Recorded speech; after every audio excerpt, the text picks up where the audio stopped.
Bueno, bienvenidos a su podcast Litereando, donde no se habla de literatura. Sin embargo, hoy sí vamos a hablar con un escritor, maestro y también en ocasiones activista, Margarito Cuellar Zárate. ¿Cómo está, profe? Bien, gracias por la invitación. Bueno, vamos a comenzar haciendo unas pequeñas preguntas, intentando inmiscuirnos dentro de la historia del profesor y empezamos.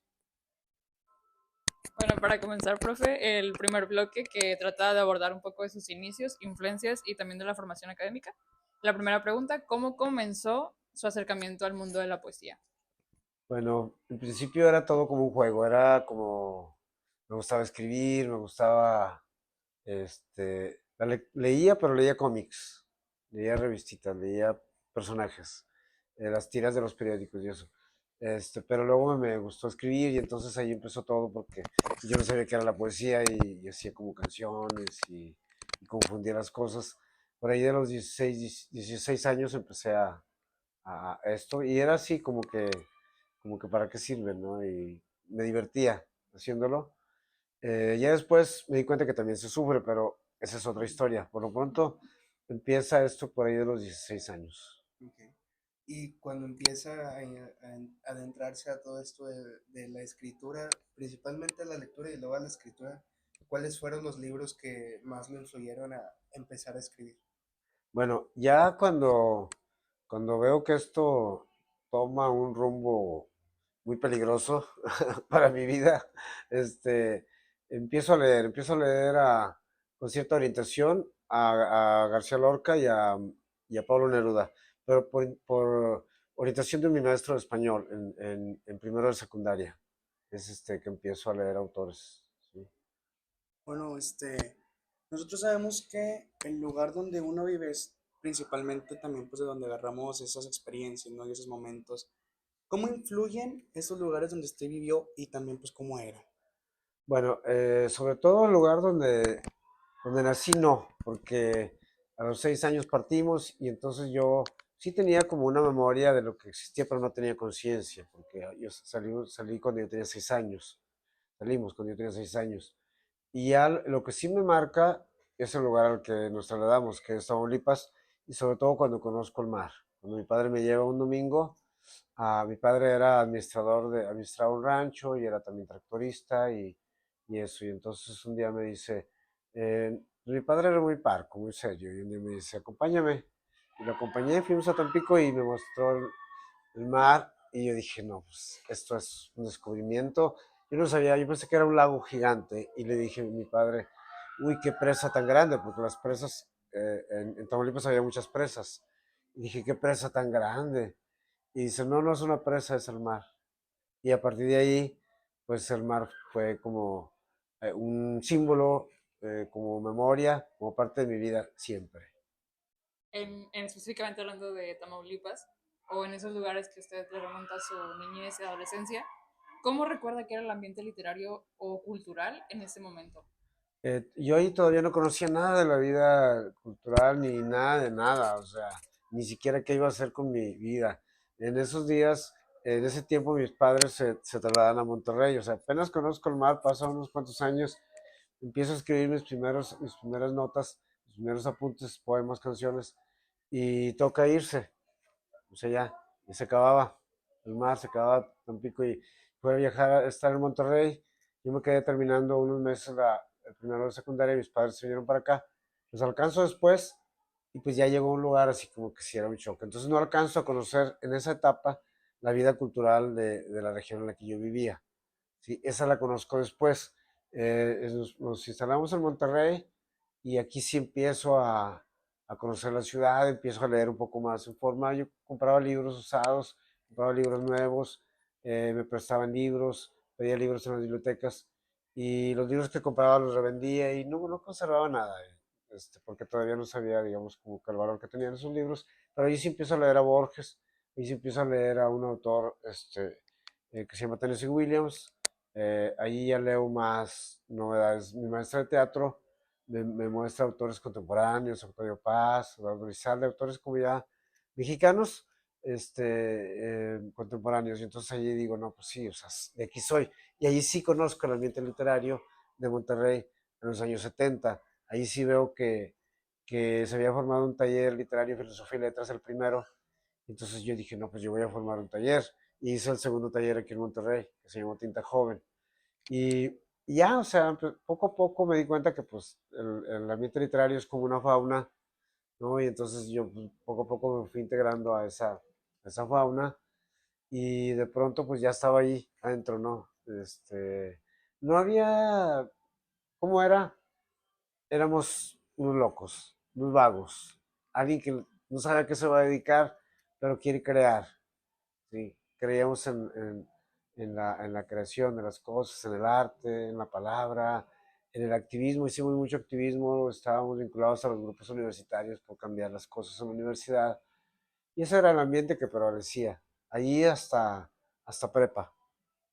Y pasando a este lapso de tiempo de prepa y también para iniciar la universidad, ¿ya sabía como a qué se quería dedicar o Sí, la prepa fue fundamental para yo definir.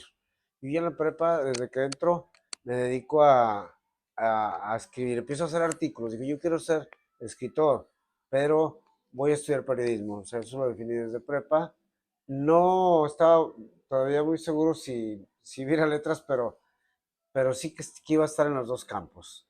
Finalmente me decido por estudiar periodismo y y ya allí yo toda la prepa, los 2 años, escribí en los periódicos universitarios, escribí en el norte, escribí en el Porvenir, escribí en los periódicos comerciales locales. O sea, todo eso fue como una práctica, sin tener muy claro de qué iba, pero ya metido de lleno al campo. ¿Cómo definiría su estilo de escritura? Fue variando. Primero era una escritura muy cursi, o sea, yo le hacía poemas a la madre, te quiero con todo mi corazón, le hacía poemas a la novia, ¿no? Estaba poemas muy cursis a los héroes de la patria, poemas así como, ¿cómo se les llama? Como de ocasión, como de ocasión, ¿no? El día del niño, que esto, así ese tipo de poemas. Entonces, esos poemas no se salvó nada, entonces tenía un estilo muy directo, muy cursi, muy coloquial, y ya fue con el paso del tiempo que empiezo a hacer otras cosas. No te digo que de primer nivel, pero fui aprendiendo, o sea, la escritura es eso, tropezarse, caer, levantarse. Bueno, sabemos que muchos de sus poemas tienen este toque íntimo y reflexivos, pero también pues tonos sociales. Entonces, ¿cómo usted logra este equilibrio entre lo personal y lo colectivo en su poesía? Cuando llego me doy cuenta que había un movimiento social aquí muy importante.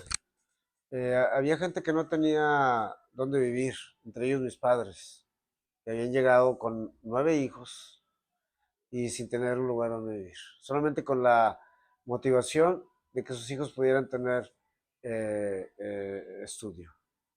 ¿Sí? Entonces, ¿qué pasa con esos movimientos sociales? Pues la gente invadía terrenos, nace Tierra y Libertad, nace la colonia en la que vive mi madre y ahora, que es acá por Sierra Ventana. Y entonces, pues yo veo que la gente estaba organizada, que hacían actividades, que tenían cooperativas, que resolvían cosas de manera colectiva. Y eso me llamó la atención. Yo venía del campo, no tenía ninguna experiencia de carácter participativo, pero me gustó lo que hacían y fui involucrándome, pero yo también estaba con la poesía. Entonces, pues ahí estuve haciendo las dos cosas, el activismo político, estudiando la carrera y escribiendo. A la vez estaba leyendo autores pues, que me enriquecían cada uno de mis campos. O sea, pues, sí leí cosas de marxismo, leí temas de sociología, temas de interés como político, pero a la vez leía poetas que no tenían que ver nada con ese mundo. Y ahí fui creciendo. Me parece que la ciudad me hizo crecer. A la vez que éramos 9 y teníamos que comer.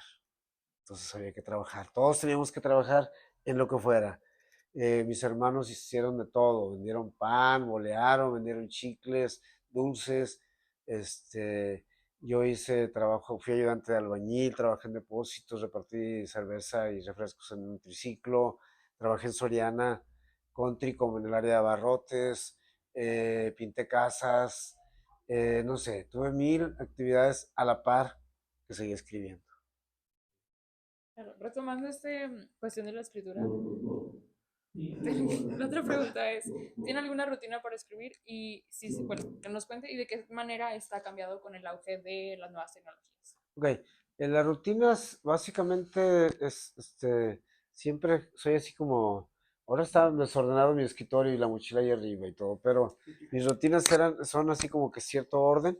Si estoy en mi casa, cierto orden en mi estudio, este, eso básicamente, pero como hago cosas muy distintas y muy variadas, yo busco momentos distintos para escribir, entonces las rutinas van cambiando. Puedo escribir en mi escritorio, así como si fuera un ejecutivo, y puedo escribir en la cama descansando, puedo escribir en el celular. Entonces me he sumado, digamos, a las nuevas tecnologías en el sentido de que puedo usar mis tiempos libres escribiendo también en el celular.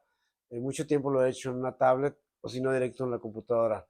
Eh, si es en tarde noche, mi rutina puede ser acompañada de una cerveza o de eh, una limonada o algo. Si es de mañana, pues no, o sea, la rutina cambia mucho. Bueno, ya pasando al tercer bloque, ¿cómo vivió usted la publicación de su primer libro? Ok, el taller que formé, había un poeta más grande que yo en edad y él dijo, voy a crear una colección de libros, voy a publicar, voy a publicar a la gente del taller y a invitar a otros autores de Monterrey. Entonces yo me había regresado a Tampico porque yo estaba con la nostalgia del mar y tenía mis tíos allá y entonces en vacaciones yo iba para Tampico y había tenido una decepción amorosa aquí en Monterrey. Y entonces, como viendo de mí mismo y viendo de esa, tratando de recomponer las cosas por ahí que estaban rotas, me fui a Tampico en unas vacaciones y allá me puse a trabajar y allá seguí escribiendo.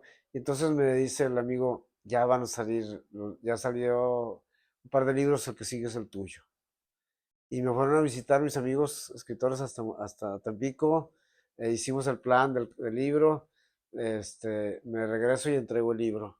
Me regreso aquí, es 1982. Y entrego el libro y aparece ese libro. Y estaba yo con el editor, con el amigo, un día a las 4 de la mañana esperando que saliera el periódico El Norte porque ahí salía la nota del libro. Estábamos en un restaurante y me acuerdo que el editor, mi amigo, pues, estaba llorando de emoción. No, yo todo tranquilo, o sea, así como, pues, está bien, o sea, pero ya tampoco tenía tantos pocos años, ya tenía, yo ya 26 años y no publiqué antes porque tenía miedo. Y yo tenía el libro desde los 21 publicado, pero no, tenía muchas dudas. Y entonces la experiencia de retornar al mar y regresarme a la ciudad en la que ya vivía me animó. Y mi primer libro, que se llama Que el mar abra sus puertas para que entren los pájaros, son puros temas sobre el mar. ¿Sí? Bueno, y ese fue el inicio de toda su carrera hacia, pues, todo lo que fue después. Así es. Pero ¿hay alguna de sus obras que considere que haya sido un parteaguas dentro de su carrera? O sea, sí, a partir de allí ya no me paró nada. Después publiqué un libro aquí en la Facultad de Comunicación. El siguiente año y al siguiente año gané un premio nacional y publiqué otro. A la fecha llevo 23 libros publicados, entonces, pero sí hay algunos que son parteaguas. Voy a decir cuál. Los primeros 3 libros yo los considero como ensayos. ¿Sí? Que el mar abra sus puertas para que entren los pájaros, Hoy no es ayer y Batallas y naufragios. Son los primeros 3. Los considero como ensayos. Cuando hago recuentos de ahí rescato unos cuantos poemas, muchas cosas ya los consideré como de aprendiz. Después, hasta 2000, em, en los años 90, empiezo a leer a los poetas brasileños. Esos son parteaguas para mí, los años 90. Eh, este, Leo a los brasileños y digo, wow, está esta poesía. Para mí era una total novedad. Y entonces escribo un libro ya grueso que me publica la UNAM. Se llamó Tambores para empezar las fiestas. Ahí hubo una ruptura del anterior Margarito con el nuevo. Ahí fue cuando ya descubrí, sí sentí por eso, esto fue ya como a los 30 años, dije, no, wow, ya había terminado la carrera, ya estaba trabajando en medios y dije, sí, o sea, aquí estoy, empezó a ganar premios nacionales. Esa fue la primera parteaguas, en 1994, Tambores para empezar la fiesta. A, a partir de ahí hasta el 2000 14 hay otros parteaguas con otros libros. Ok.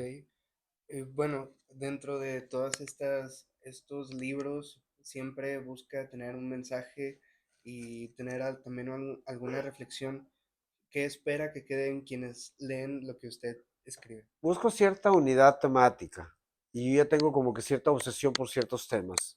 O sea, yo diría que uno de mis temas es el tema de lo social, el tema de los animales. Hablo mucho de animales en mis libros. El tema de lo que tiene que ver con el mar, la navegación, las batallas, los naufragios, todo eso también. El tema de la poesía misma, es decir, muchos de mis poemas tienen que ver con la poesía, con el poeta, con la lectura, con el acto cultural de la lectura. Muchos de mis poemas son eso, un diálogo con ello. Este, Otra temática recurrente son las raíces. O sea, yo a partir de cierto momento digo, pues si yo no nací aquí, ni en Tampico, ni en Monterrey, yo nací en San Luis Potosí.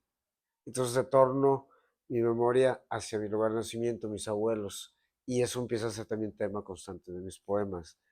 Este, Sobre todo mi madre, la padre, el padre, la familia, los abuelos, la tierra, la raíz, la siembra. Nací en una ciudad que tiene un nombre bien bonito, Ciudad del Maíz, donde es la ciudad de las dos mentiras, porque no hay ciudad, no hay ciudad ni hay maíz.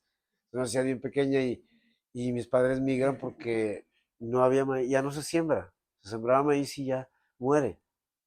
Se van a Tamaulipas, se vienen los huracanes, se sembraba algodón, los huracanes hacen grandes inundaciones y se deja sembrar algodón, que toca migrar, irse a la industria, ¿no? Y en todo eso pues va mi obra como cambiando de panoramas, ¿no? Claro. Bueno, sabemos que usted, aparte de ser maestro y escritor, es un hombre que es políglota y bueno, sabemos que tiene varios libros publicados y bueno, gran parte de sus obras han sido pues traducidas. ¿Cómo se vive ese proceso? Bueno, se va a la par de la lectura. O sea, yo a la par que dije, yo, ¿por qué tengo que estudiar inglés? O sea, a mí no me gustaba que me pusieran las cosas. O sea, yo sí sabía que el inglés era importante por la cercanía con los Estados Unidos y porque lo ocupaba para titularme. Pero dije, no, yo voy a estudiar portugués. Y empecé a estudiar con maestros brasileños aquí en Monterrey. Y en México también estuve en la casa de Brasil en México. Y entonces, a la vez que estudiaba, leía los poetas en portugués. Luego dije, "Oh, bueno, me gusta el francés, voy a estudiar francés". Y estuve en la Alianza Francesa y leía a los poetas franceses. Y ahí leía a los grandes poetas franceses, ¿sí? Luego sí tuve que estudiar el inglés, batallé bastante con el inglés, pero me permitió leer a Ezra Pound, a los poetas beat norteamericanos, en fin. Y luego de ahí, pues dije, no, pues de una vez entro en contacto con la cultura china y dije, le entro al chino. Del chino nunca he pasado del primer nivel, pero sí conozco bastante literatura china, bastante, y de su cultura también. Y tengo muchos vínculos con los escritores chinos. ¿No? Bueno, sabemos también que ha sido ganador de varios premios internacionales. ¿Cómo es esa experiencia con el público fuera de México? ¿La poesía puede llegar a entender o a sentirse diferente en un contexto externo al que se vive aquí en México? Muy diferente, o sea, los mexicanos somos cálidos en todos los sentidos. Entonces yo voy a Colombia, me siento como en casa. Voy a Ecuador, me siento como en casa.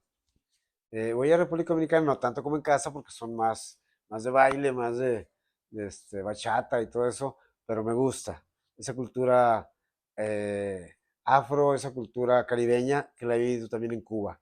Los europeos son más fríos. Allí se topa uno con un poquito más no complicaciones, pero sí uno no anda así como que se saludas, abrazas, bromeas, hablas en doble sentido, como toda América Latina. Europa es como más distante, toma su distancia, ¿verdad? Me pasó con los alemanes, con los españoles más o menos. Es cuestión de agarrarles como el hilo. Pero con los dos premios que gané en España sí me sirvió mucho para conocer mucho más esa cultura. Pero aparte, como yo estuve como editor de libros como casi 30 años, pues viajaba a las ferias del libro de muchas partes del mundo. Entonces me permitió como conocer otras culturas. Entonces ya, o sea, yo me sentía desenvuelto en cualquier parte. pero sí mides a la gente. Si tú estás diciendo supuestamente una broma y la gente se queda seria y dices, bueno, pues tengo que cambiar de tónica, ¿no? Porque no lo estamos entendiendo o me quiero pasar de chistoso o no sé, ¿verdad? O no les interesa. No, porque nuestras culturas sí son muy distintas a la europea. En ese Sí. contexto de que ha ido a tantos países con su obra, sabemos que también recibió muchos premios internacionales muy importantes. ¿Qué significó para usted recibirlos y si de alguna forma cambiaron su autopercepción como artista?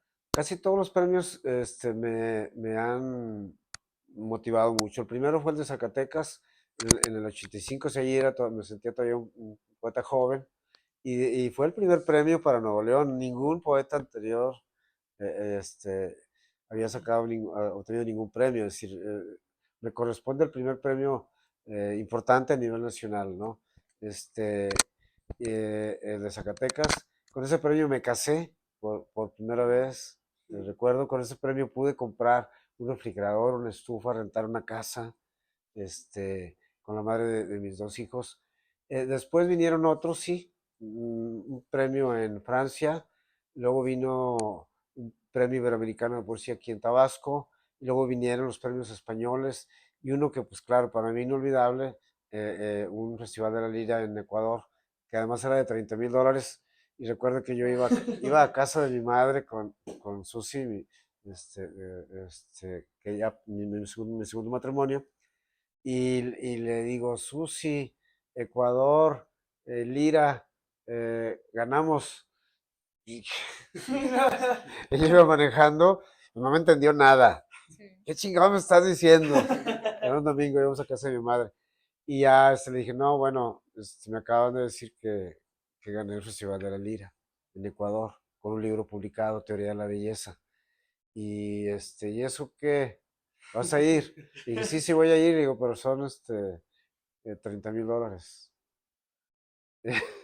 Ya, ya no dijimos nada, y llegamos a casa de mi madre, y dijo, dile a tu mamá, y pues mi madre bien emocionada, lloró, y pues nosotros también bien emocionados. Ese tipo de noticias son muy importantes para mí.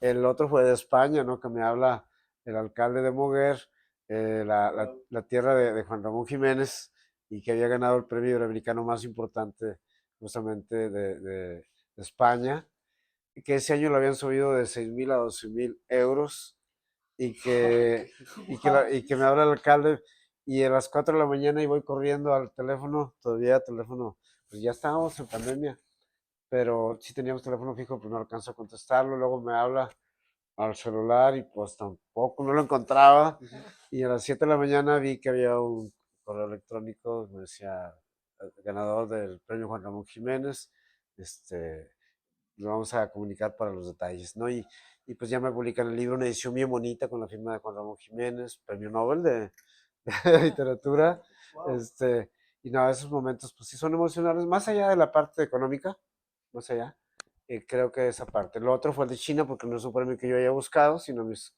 traductores me nominan, y entonces pues sí, me ganó el premio de China, también muy importante, también eran una buena cantidad de yuanes.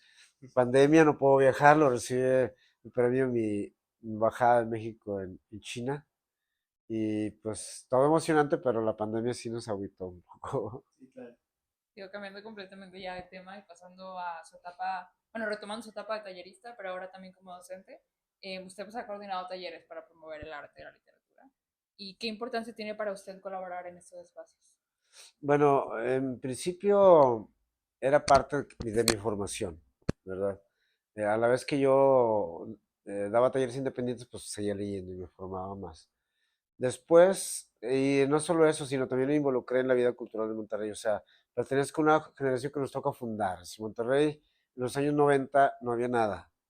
No había Casa de las Culturas, no había espacios culturales, no había nada. Nos toca hacer los primeros espacios culturales de manera independiente, ¿verdad? Organizamos maratones literarios al aire libre, organizamos actividades en cafés, en restaurantes, en donde fuera. Entonces, sí me sentí parte de los fundadores de la actividad cultural en Monterrey, pero aparte de eso, mi actividad en la universidad, que siempre he trabajado ahí y me voy a jubilar, siempre ha estado vinculada a la promoción del libro y a la promoción cultural. Entonces decidí estudiar una maestría en promoción cultural porque la gente que promovía la cultura aquí no había estudiado eso, estudiado cualquier cosa o era amigo del funcionario en turno. Entonces yo hice mi maestría en difusión cultural y eso me permitió saber cómo se difunde la cultura en Latinoamérica, en Chile, en Argentina, qué proyectos culturales usan, qué modelos culturales usan, cómo se mueve en Europa, sobre todo en España, Alemania, ese tipo de cosas, me permitió como aplicarlo a la práctica. Lo sigo aplicando, pero ya voy de retirada, ya aburrí. Y en el contexto de nuestra facultad, ¿cómo cree o cómo piensa que es la forma en que se integra el arte en la enseñanza dentro de la comunicación y el pensamiento crítico? Bueno, sí se integra, pero me parece que se integra sobre todo al principio y después ya como que se va desprendiendo cada quien a sus ramas. Me parece que hace falta un poquito más de vinculación al tema del arte, más vinculación al tema de las humanidades, la filosofía, la cultura. Como que tendemos más al tema de la cultura de consumo, tema de una cultura de masas, al tema de una cultura de medios. Lo digital nos envolvió, lo digital es un huracán. Un huracán que nosotros podemos utilizar el viento, la fuerza del huracán a favor, pero si no, el huracán nos puede llevar.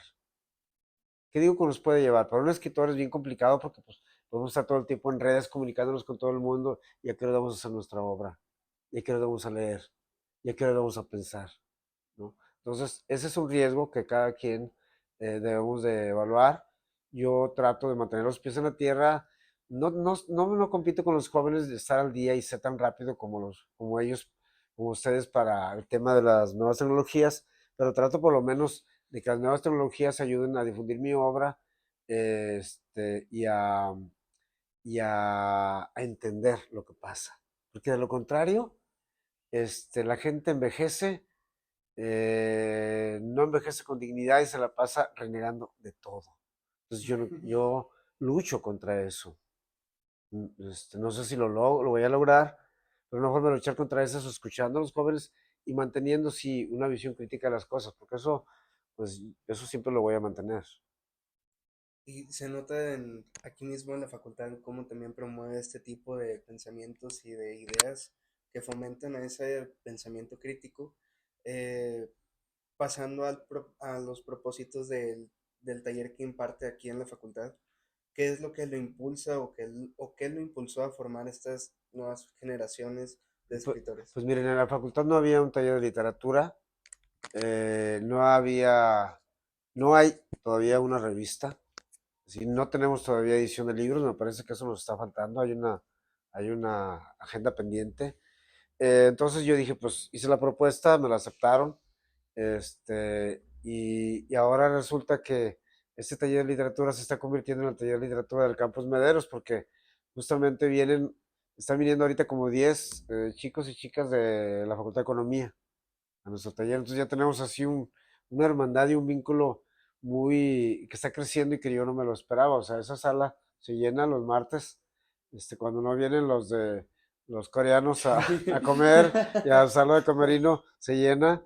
Y, y bien, pues yo bien, para mí es parte de la actividad que me siento, que me da gusto hacer, pero obviamente pues yo me estaré retirando en los siguientes 2 o 3 años, ¿no? Sí haré algunas actividades, voy a coordinar la biblioteca, me comprometí a coordinarla en los siguientes 2 años, este, pero no estoy seguro que vaya a seguir haciendo más cosas, o sea, yo también ahora sí necesito viajar de veras, ahora sí necesito leer de veras, ahora necesito ordenar mi obra, sí. No, definitivamente.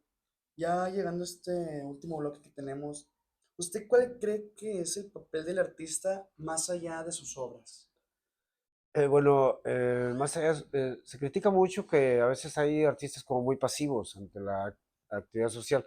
Finalmente yo creo que cada artista decide de qué manera se involucra, porque el arte ya en sí, en estos momentos el arte ya es un acto de resistencia, ¿sí? O sea, dedicarse al arte, consumir arte, ya es un acto en sí de rebeldía. Entonces, yo creo pues que eso hay que seguirlo peleando, ¿no? Entonces, pues no sé, finalmente, ¿Cómo estamos la última pregunta, perdona? ¿Cuál es el papel del Ah, artista más ok. allá de sus obras? Cada quien lo decide, cada quien lo decide. Es decir, hemos tenido artistas que han muerto por, por defender su actividad artística, sobre todo en las dictaduras. En la chilena se vio ese tema, en el nazismo. Han sido los horrores de la humanidad, ¿no? Entonces yo creo que el papel del artista es luchar por la libertad. Primero por la libertad para decir lo que tiene que decir, ¿no? Este, y de alguna forma ya si aparte de eso está a favor está en contra del calentamiento global, participa por una ecología más equilibrada, un mundo más equilibrado, un mundo más justo, pues ya eso ya es un plus, es una ganancia que siempre se agradece. Pero ya con un arte de calidad, en el que el compromiso del artista es prepararse, ser el mejor en Claro. lo que hace, ¿no? Bueno, ahorita que dice y que tocas estos temas de que el arte ya es una resistencia y una rebeldía, entonces usted consideraría que el arte debe ser una función, una función social o política o es un espacio totalmente independiente. Eso tiene una función social, pero también puede desviarse. Y lo vemos con el corrido. El corrido tiene un formato épico que pertenece a la cultura popular, a la poesía popular. Y entonces de pronto tenemos como un corrido tumbado que dices, ok, ¿cómo entiendo esto? O sea, porque no lo puedes satanizar, no lo puedes rechazar. Así como decías, hay alguien que se opone totalmente al reggaetón. Pero el reggaetón también tiene sus corrientes. El corrido tomado me parece que tiene al menos dos o tres rutas. Hay una ruta que yo no comparto, que es la apología de la violencia y la apología del narcotráfico. Esa yo no la comparto. Pero lo demás, pues vamos a ver qué sale, va a depender de ritmos y sobre todo de letras y de la actitud que damos los artistas, porque hay actitudes muy acríticas, muy totalmente de meter a la gente en un consumo social muy, en un consumismo que no te lleva a nada, y sobre todo que no te permite pensar. Esa parte pues yo no la comparto, pero como es algo muy nuevo, pues no sabemos qué va a pasar. Muchísimas gracias por concedernos esta entrevista. Espero que, bueno, que podamos seguir teniendo mucho más tiempo a Margarito Cuellar en este ámbito de la literatura y no solamente en la literatura, sino como docente para crear esta nueva generación de artistas. Pues, muchísimas gracias por sintonizar su podcast Litereando, en el que no se habla literatura. En esta ocasión sí, tuvimos el honor de tener al maestro Margarito. Y pues nada, profe, muchas gracias por el tiempo y pues en general por todo. No, gracias, se puede armar un diálogo finalmente. Sí. Nos vemos en una próxima edición. Gracias. Va. Fin. Bye.